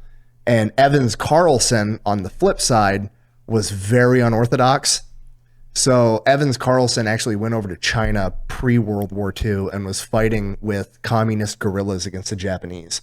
Yeah. And he's like, we got to fucking learn how to fight like these guys. He's like, they eat like half a cup of fucking rice and just go fucking shit on people with guerrilla warfare tactics. So he learned all about guerrilla warfare. And then he pre-World War II? This is pre-World War II. We had guys going over into China and helping. So like the Flying Tigers, we sent over there to help China fight Japan prior to America being involved in World War II. Just like there's a shitload of American volunteers in Ukraine before World War III breaks out. Exactly, same concept. So he was over there fighting with the Chinese guerrillas, and then he comes back, and like through this weird turn of events, he ends up being homies with FDR's son.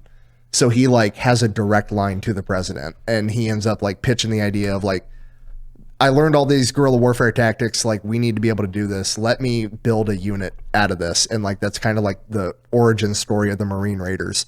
So he's in charge of the 2nd Marine Raiders, and they go out and he just builds this fucking monster force. And he's actually the first dude that developed modern fire teams. So like the fire team concept that we use now, where you have, well, the Marines do 3. So you've got 3 fire teams, and then each one's got a heavy machine gun. So like, instead of sending out like a bunch of dudes with M1 Grands, he had 3 fire teams with a Browning. Yeah, it was 2 machine guns and 2 riflemen, and it just had way more firepower. Than it's still the tactic that I'm probably butchering this because I haven't. No, finished. I mean, so you're still right. So now you have a platoon element, which is a machine gun team or squad, and then 3 rifle squads. But each squad will then have 1 249 machine gun team is the 240s. So still keeping that concept. Yeah, so I mean, it's literally the concept that we still use today, and like he pioneered that entire thing, and he just goes over in World War II and fucks shit up the entire time. Did he start adopting that because of the Chinese, Japanese? That was like part of it. He just wanted more firepower because they were a small unit doing small unit guerrilla tactics, and he's like, I don't have these big formations to rely on. I just need smaller units with more fucking firepower. And they were just shit wrecking everybody over in the Pacific. That's fucking wild. Yep, that's one that's on the list. And then I got Robert Smalls, first, I believe he was the first black naval captain, literally a slave in Charleston, South Carolina. And that's like one of the major ports for the Confederacy. I think Charleston, right? Yeah. Oh yeah. Yeah. So Charleston, South Carolina is like one of the most important ports for the Confederacy. And he was a ship pilot. Basically, he was a slave. The guy that owned him basically like rented him out to pilot boats, and he was piloting a newer-ish boat called the Planter. And at some point, he'd been like saving money and like doing everything he could. He was going to buy his and his wife and his kids freedom. And then eventually he gets to the point like the Civil War is progressing, and he's like, "Fuck it," just gets him and his buddies, and they're like, "We're gonna fucking steal the boat and drive it into the Union blockade and turn the ship over." And they end up stealing this boat, and they fucking make it. They pretend to be white officers. He dresses up in the white officer's uniform and does like all the signal. He knows how to do everything because he's the one that was actually piloting the ship. Did he do like whiteface? No, it was dark. It was dark out. Like, hey. Gee golly, this is great. Look at this boat. So he ends up he turns his ship over to the Union, and then like series of events happens. He ends up being a commissioned officer in the U.S. Navy, and then takes the planter back out, and he ends up being in like 17 naval engagements, all kinds of cool shit. And the funny thing is, he does the most gangster fucking thing on the planet. So Civil War ends. He's got some money now. He's not super rich, but like he's got a decent amount of money. He got like a big reward for turning over the planter, and then he was making money as an officer. He's hood rich. So he goes back to Charleston, where he's from, buys his owner's house, and gets to live there after the fact. Jesus. Okay, so this is like in Charleston proper? I believe so. Can you still visit this house? Yes. That's cool. It's like a historical landmark now. We've got to do that. He goes on. I'm pretty sure he goes on to be a senator. No shit. Yeah. So like it's like a historical landmark. Like literally, runaway slave steals a Confederate ship, turns it over to the Union, becomes a captain because he was super valuable because he knew everything about Charleston Harbor. Like he knew where all the shit was. So he like helped him with intelligence. Super successful military career. Becomes a senator, buys the house that his previous owner owned. Like it's just like the ultimate fucking comeback story. At what time? 1860s, 70s, 70s probably then, right? Just out of pure curiosity. That's fucking wild and awesome at the same time. That is it. I like that character development of, hey, you just keep kicking ass and taking names. Never quit. Sorry, he was a representative. Even still, like Served 5 terms in the U.S. House representing South Carolina during Reconstruction. What from years? 1875 to 1879, and then again in 1882 to 1883, and then 84 to 87. But it goes hard as fuck. What did he do with family? Did he just like get them out? How did he? Yeah, they so all of his buddies that like cooked up this idea. It was literally like the dudes knew what was going on, and they didn't even tell their wives or kids. They're like, hey, tonight at midnight, meet us here. And like got all their kids on board. So like that's like the oh shit moment of like they catch them, they're gonna kill them. Yeah. You know what I mean? So it's like, hey, you're a dad with kids. That's like the ultimate fucking gamble of like, all right, we're fucking running for it. It's fucking crazy. That's stress level. Yeah. Because I always say like doing war and then you're protecting your family or any of that aspect of it. That is fucking terrifying. You're like, oh fuck, okay, here and now you're how many? I mean. Big families at that time, all escaping. And you're like, hey, get in the boat. I have to play it cool. Hey, I guarantee you didn't say what was going on. Oh, no. You're just like, hey, we're going for a boat ride. Hey, just go in there. Stay quiet. Let's go. Then you get up top deck and you're like, okay, what the f do we do now? Okay, here's the white paint. They did that 100% in my lore. They painted their faces white. Nick, do you know for a fact they didn't? I don't know for a fact that they didn't. I guess. I mean, I would. If I'm fucking going that way, I'm like, fuck it. I don't know. They're going towards the... Did they actually signal as like, hey, this? Or I would rather just be like a black dude and they're like, yo, okay, they're definitely coming this way and it's okay. Howdy, neighbor. How's your HOA doing? Signaled, they like raised a white flag as they approached the Union blockade and everything. Yeah. But like they had to slip past because like Charleston Harbor was guarded by like shore guns and everything. Oh, yeah. So like they had to slip past the shore guns, and there's a whole protocol about how like you're supposed to like sound the horn and like do this signal and this wave and all this bullshit. But they knew all that. Yeah, he knew all that, so he was able to slip through. That's crazy. That's fucking gangster.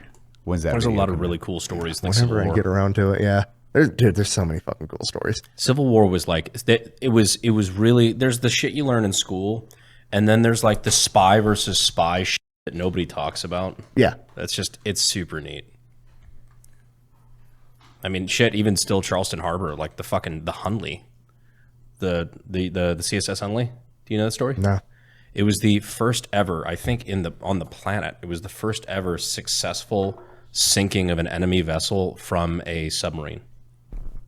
Oh, okay. Yeah. Is that like the little 3-person submarines they had? I think the finished model was 7. But yeah, it was a 7-person where they're all just like hunched over and whatnot, running the hand crank to work the propeller and all that Pedal shit. the bike faster, yeah. Straight up. It's gnarly. But they ended up recovering that, and now it's in Charleston. It's in a museum. I'd love to do that while we're down That's there. cool as shit. It's really cool. It's really cool. And they confirmed all sorts of like real stories from it too when they found because they didn't survive it. They don't really know what happened, but they were lost to sea after they sank. I don't remember the name of the ship, but it was one of the blockading vessels.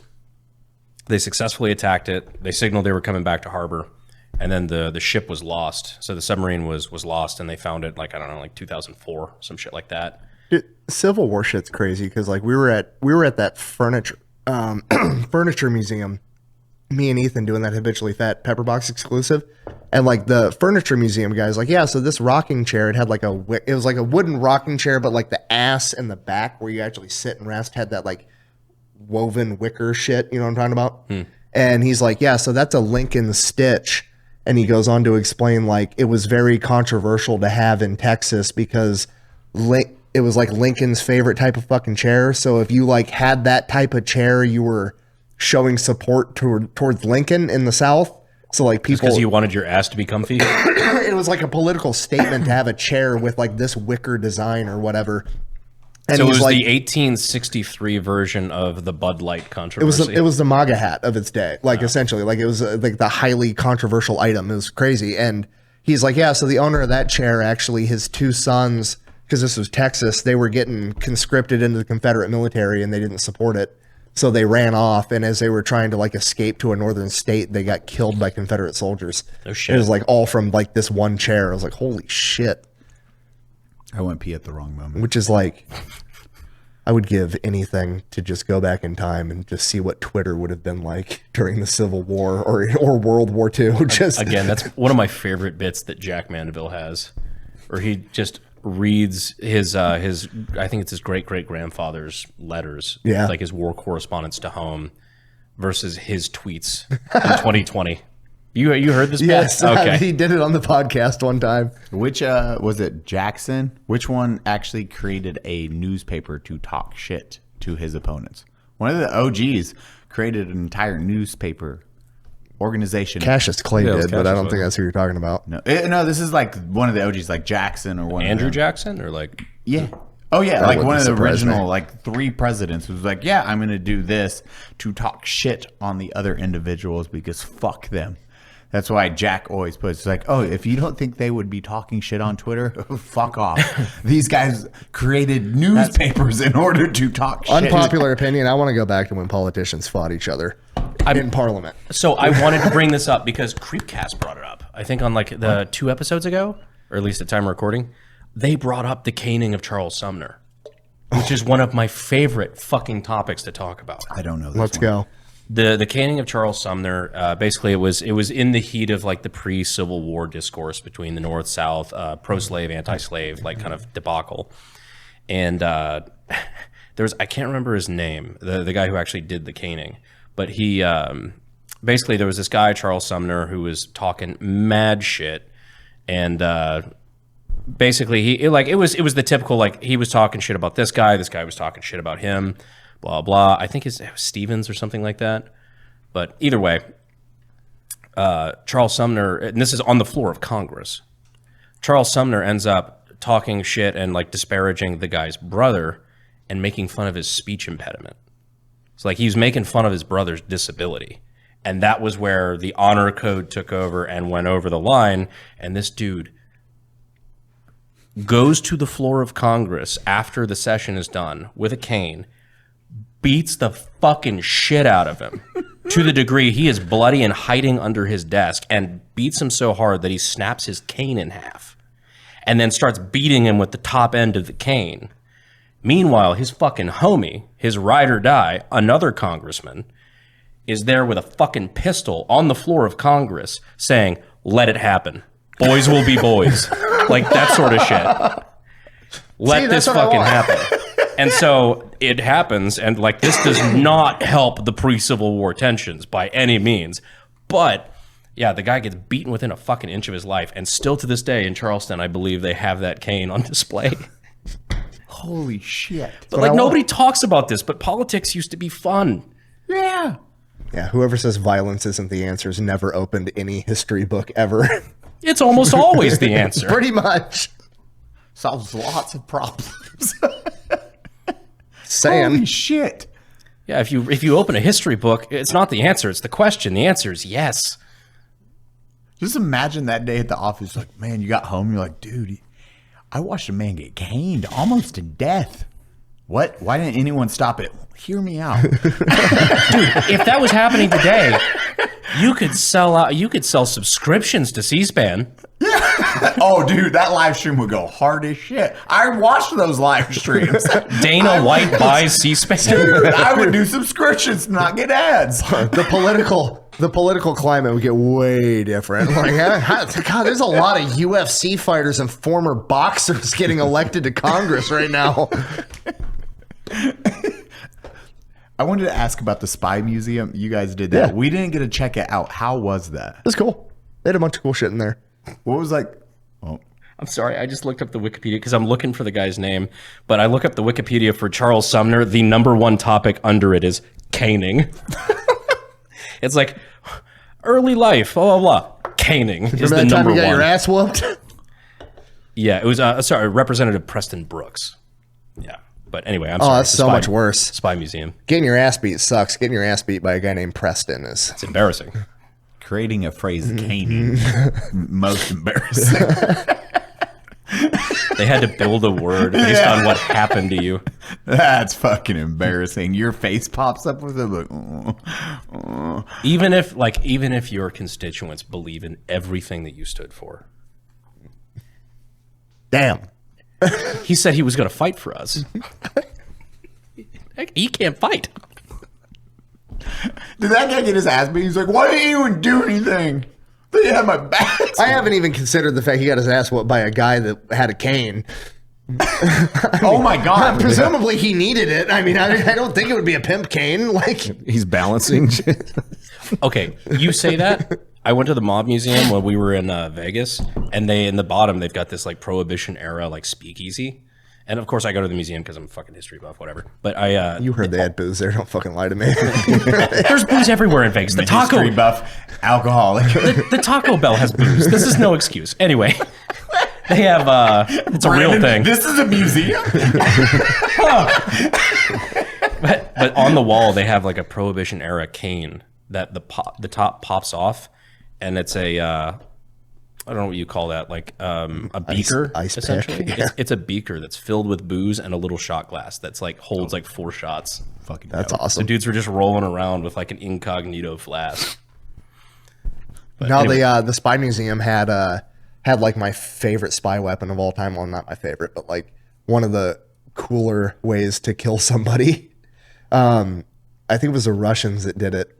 They had it was an umbrella. It was either an umbrella or a cane. I think it was an umbrella. And like the umbrella had like a button on top, and then the tip of the umbrella was like a metal pointy one. And they would just roll up and like poke you with the umbrella in your thigh, and have like a little CO2 cartridge in there, and just injected a poison pellet into your thigh, and then you die of a heart attack 2 days later. Yeah, I remember that story. Crazy shit. There was the more popular story. The guy they do it to the guy at the bus stop in the morning. He goes to work and he's like, man, I'm not feeling well. Goes home, dies. Yep. Yeah, they had all kinds of cool shit. They had one of the inflatable tanks from the Ghost Army. Oh, that's from cool. Patton's Ghost Army. Oh, no shit. Yeah, they had one of those there. was it inflated? Yeah. Oh, it was set up. It was all blown up and everything. It was cool as shit. Just in case people do not know why they had inflatable tanks, it was literally for looks because Yeah. No, they so like right where the English Channel is, kind of like think of the movie like Dunkirk. Like it's just the shortest distance to gap between the UK and like, occupied France. Patton had just gotten in trouble for like slapping a guy with PTSD, so he was in like political heat. But the course what? I didn't even know about that. Patton got in a ton of trouble because like he got in a shit ton of trouble, got like relieved of command temporarily because he was like in a medic station and there was a dude with fucking shell shock, and he like fucking bitch slaps him and threatens to kill him because he thinks he's like kidding. And he like got in a fuck ton of heat for it. So he got yanked for a while during World War II. And it was during that period, the Germans like weren't believing it. They're like, you pulled your best fighting general because he bitch slapped a soldier? Get the fuck out of here. We don't believe a word you're saying. So they decided to take advantage of it. And they basically created this gigantic psyop. They had like 10,000 inflatable tanks, inflatable trucks. They had gigantic loudspeakers to project the sound of like heavy moving equipment. and all this shit. They had like fucking prop people, and they made it look like from an aerial reconnaissance view of photos in World War II, it looked real. So they just made it look like they were amassing this giant invasion force across the English Channel. So that's like part of the setup that like softened everything up for D-Day, because the Germans were like moving a bunch of their shit up there where they thought the main invasion force was coming, and they're thinking like, oh, this is Patton's army. This is why they took Patton out of the field, was to, you know, like spearhead this mainland invasion. And that was all bullshit. And they just created this entire thing, and then they invaded where we invaded at D-Day over at Normandy, soften up the lines right out of the gate. I never knew that part that Patton got pulled off because he slapped, which at that time, PTSD wasn't a thing until what, 70? Yeah, it wasn't a known thing. Yeah, it wasn't a known thing. Sorry, it wasn't a known thing until in 1970s. Some asshole invented PTSD. Do those old shell shock videos? Oh, yeah. They didn't know what the fuck they called it, shell shock. Well, that's the thing. Like, because I was thinking about that a lot. Because like, I don't think I've never heard or like seen any GWAT veterans with like obviously PTSD, but like the degree of shell shock you see in those old World War II videos where they're just like completely mentally broken, like crazy broken. I'm sure it happens, but I always thought that's the difference, because at this time you are volunteering to serve, so you already have that kind of mindset. It's like, oh, I want to do this. Okay, this sounds cool. Back in World War I, it is, oh, hey, don't give a fuck about your beliefs. Get in the Model T. Yeah. And then you're thrown in that, and then you have a softer human. So like, I also think you have an issue of scale too, where like if you look at the amount of people in GWAT, like I think total GWAT deaths, 7,000. Yeah, it's like 7,000 ish, 7,000 and change. But like World War I, you're looking at millions. So like I don't know. They're looking at the worst examples to film. And yes, but here's my theory. My theory is because of TV. Like, imagine being a kid in World War II. You grew up on a farm in Nebraska. You know one motherfucker that's got a car your whole life. Oh, fuck. Fast forward, the first time you see a plane, you're fucking jumping out of it. You know what I mean? And it's like, and so like, they had no idea what they were even getting into, just getting thrown into it. Like, imagine participating in D-Day and you've never seen Saving Private Ryan. What the fuck? You've never seen more than fucking... You've never seen a black man at that time. Yeah, you've never seen combat. You've never seen any of this shit on TV. Like, you don't even know what you think you should expect from a Hollywood perspective. And then, like, the... Fuck, you don't even know what movies are. A majority of the time, you've never even seen a black and white movie. Yeah. Especially, well, I mean, you're talking about World War I was where it was so pronounced, that the shell shock of that, like, you had no frame of reference. Even World War II, movies weren't... Well, they were way more common. But still... I mean, you had like Wizard of Oz was already out. But then, like, I also think that's why, like, the older generation of veterans, like, they've gotten progressively more vocal about their experiences as time has gone on. But, like, imagine being a veteran from World War II coming home. What was your war experience like? And then trying to articulate what the fuck D-Day was like to somebody that's never seen a movie like Saving Private Ryan or there was fucking 3,000 planes and we were all jumping out of them with bullets and explosions going off near us. And you're explaining this to some farmer in Nebraska that's never seen a gun bigger than a 12 gauge. It's like, damn. How the fuck do you articulate and relate that to somebody? You know what? I'm just not fucking talking about this, actually. So Nick says modern veterans are privileged. Well, obviously, in a sense, like, privileged fucks. There's some degree of like normal people understand more than they did at that point in time, certainly. And they're still assholes about it. Well, it's like it's Frogan has entered the chat. Toasty. The idea, it was never written about of PTSD or that the horrific side of war back in the day for like the Roman era. And then one of the accounts was like, oh, well, the soldiers had a decompression period because they'd walk back from several battle. month walk home. Exactly. So you decompressed with your buddies. You talked about experiences. So the time you got back home, it wasn't such a problem, or at least you got to discuss it. It's one of those discussions that happen with, oh shit, why didn't they write about PTSD or the horrors of war as much as relevant times? And I was like, oh, that makes sense, because here you're just, I was literally, hey, we cleaned our equipment, we flew 2 days, and then I had a week off. Like, man, that was a wild change for me because I remember getting in my vehicle, driving back to base, and I freaked out because I was like, fuck, I don't have my rifle. This is my civilian car. And I was driving to work, but I was so ingrained to have my weapon on me for 15 months straight. When I didn't have it, I flipped shit for a second. I was like, oh yeah, oh fuck, I'm good. Trash. In a swerve really fast. In a similar sense, like Cody, with you like being a cop for a while, like how many times are you in a situation like, you know, very soon after where you're like almost like instinctively going for a handgun that isn't there on a duty belt? Oh yeah, after working 12-hour shifts, especially going into a weekend, maybe even working through my weekend, then you get off for a couple days. It's just like, oh fuck, yeah, okay, it's not there. Yeah, I'm good. Yeah. Dude, I never thought about that as a World War I, World War II vet. You're just thrown into fucking combat. Yeah. First time you see a plane, you're jumping out of it. 3 months later, you're fucking jumping into D-Day. And again, you didn't volunteer. I mean, that's what it just had to have been crazy. It's kind of like what we talked about when Terry was on the podcast about how like he went through buds in like 1991, and he's like, I had no fucking idea what I was getting into. He's like, I didn't know what a Navy SEAL was. He's like, I had no concept of like, this is hard. He's like, I thought if I failed this, I was a pussy because this is basic training 2.0 to me going through buds. So it's just weird versus like now everybody's seen making the cut. Everybody's seen documentaries and movies about Navy SEALs. Like you have such a more clear idea of how hard this is. Fuck. It's like I looked it up. The first commercial flight was 1914. You know, the Wright brothers, I think, was 1903.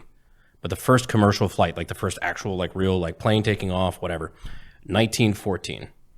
30 years later, you are jumping out of one in combat. That's Not fucking slow. crazy. Oh yeah, and I mean, was it 50 cents extra or $2 For what? combat pay? Oh yeah, it was like not a lot of money, but they got jump pay. Yeah, jump pay was like an extra $2 a month, I think, or $8. Don't spend it all in one place. And people literally signed up just because of that. They're like, fuck yeah. Well, it's back when our dollar was worth something. I'm still jumping out of Back when it was airplanes backed by gold. Yeah, that's crazy. before that disappeared. Which we can talk about on the after show for the next 10 minutes after Cody closes us out. Bye, everyone. Thank you for coming to the Unsubscribed Podcast. I'm joined today by Eli Doubletap, Fat Electrician, Brandon Herrera, myself, Donut Operator. Check us out on Patreon for the after show, where we're going to talk about the Federal Reserve. Where'd the gold go?